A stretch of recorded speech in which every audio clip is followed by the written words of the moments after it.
রবিবার সকালে অন্যান্য দিনের মতোই বক্সনগর ব্লকের অধীন বাগবের গ্রাম পঞ্চায়েত এলাকার বাসিন্দা পরিমল দাস উনার দুইটি গাভী কৃষি জমিতে ছেড়ে দেন। বিকেলে গাভী দুটিকে আনতে গেলে একটি গাভী তিনি খুঁজে পাচ্ছিলেন না। দীর্ঘ সময় ধরে খোঁজ খবর করে তিনি জাতীয় সড়কের পাশে একটি বিদ্যুতের ট্রান্সফরমারের মধ্যে গরুটি বিদ্যুৎপৃষ্ট হয়ে পড়ে আছে দেখতে পান। তিনি বিষয়টি বিদ্যুৎ কর্মীদের এবং কলমচৌড়া থানার পুলিশকে জানান। পুলিশ কর্মীরা এসে বিষয়টি দেখলেও গরুর মালিককে কোনো ধরনের সমাধান সূত্র দিতে পারেননি। গরুর মালিক পরিমল দাস বিদ্যুৎ দপ্তরের কাছ থেকে জরিমানা দাবি করছেন। গরুর বাজার মূল্য কম করেও 20,000 টাকা হবে বলে জানান পরিমল দাস।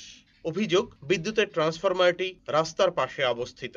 এর চারপাশে নেই কোনো বেড়া, তাই গরু, ছাগল ইত্যাদি বিদ্যুৎপৃষ্ট হয়ে মারা যাচ্ছে।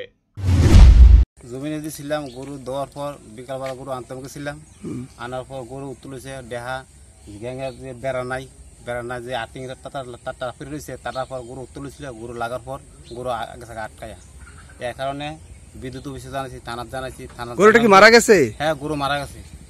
গরু মারা যাবে তারা জানাইছি, তারা আমার নামও জানাই, থানা জানাইছি। থানা কোয়ানোর পর তো IC. Bureau report, search India, TNN।